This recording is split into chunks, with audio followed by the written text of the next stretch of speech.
So we got a request from Ganzo for San Choy Bau, Cantonese lettuce wraps. These are an awesome dish. We make them quite a bit actually, quite easy to whip up and real tasty. But you might be thinking, not so fast. Aren't lettuce wraps actually like Thai? Don't you only seem to find lettuce wraps in corporate Chinese restaurants specializing in bastardized Chinese food next to the Asian Caesar salad and the shrimp lo mein? Those instincts are correct, but there is an actual Cantonese San Choy Bau. But yeah, it sure ain't made up with ground up chicken breast. In Guangdong, there's two real popular versions of San Choy Bau. My personal favorite is a classic day after Chinese New Year's dish that's made with excess dried oysters or roast pork. But if you'll notice, we're uploading this in the middle of June, and we don't have a whole roast pig lying around in the other room, so we're doing a Shunde seafood variety. So to make seafood lettuce wraps, you're going to need seafood, preferably clam. This right here is the Asian Golden Clam. It's a minuscule freshwater clam and perfect for this dish. If you're in the US, you probably can't waltz into your local supermarket and find this, but this is a clam that we should be eating. It's an invasive species all over the US and continental Europe and causes millions of dollars in damage. You could fish these out yourself or find them at some local bait shops, but I don't know how clean the bait shop would keep these, so we're also making a version of this with cockles.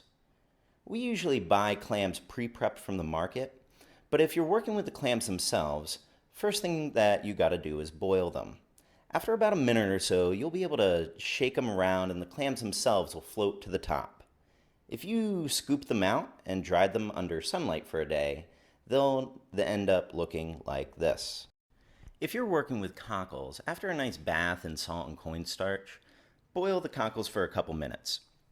They'll open, but they aren't going to detach, so you'll need to scoop them out and take them out of the shell by hand to get something like this. So for our lettuce, wash them real good and toss in a refrigerator until the last possible second. The last thing you want is soft, wilted lettuce for a lettuce wrap. We're going to be stir-frying our clams with lapchong, Cantonese sausage. For the unfamiliar, this is a firm, dry-cured sausage that sort of has the texture of pepperoni and tastes a bit like a sweet salami. This is a real integral ingredient here, so really try to find this sausage if you can. Get that into a solid mince. Then mince up some red chili. This chili isn't very spicy, so if you're outside China, a red Anaheim should be perfect. We've also got Chinese celery.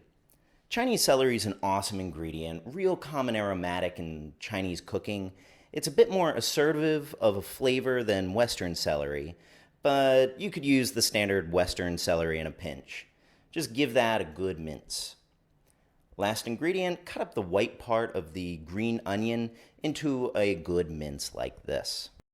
Now we're going to toast our seafood. Medium heat, no oil, and don't panic if some of the clams or cockles get stuck to the bottom. That's normal. The reason we're doing this is to get out any water content from the clams. If you're using the cockles, same deal.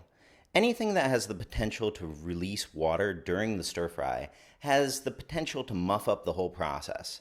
And on that note, actually, if you're using Western celery in place of Chinese celery, you'll also want to do the same toasting process with that. To stir fry these, first we got a long yao. That is, get a wok smoking hot, add some oil, swirl it around, immediately turn off the heat, and drain any excess oil. This will get us a nice non-stick surface without needing so much oil. Stove at medium now, add in the green onions, the chilies, and the lapchong sausage. Give that a nice fry for about a minute and hit it with some liaozhou or Shaoxing rice wine. Now watch how she does this. She's adding some to a spatula and pouring it first on the sides of the wok. Because it'll sizzle and evaporate as soon as it hits the wok, this is going to help get some more flavor out of the liaozhou and also make sure that we're not adding too much liquid in, which would just screw up the frying. Let that fry real quick, then toss in the celery. Keep on frying, then add in the clams, or the cockles, whatever. Mix that together, then add in some light soy sauce using that same technique as before. Toss in a half a tablespoon sugar, turn off the heat, and you are good to go.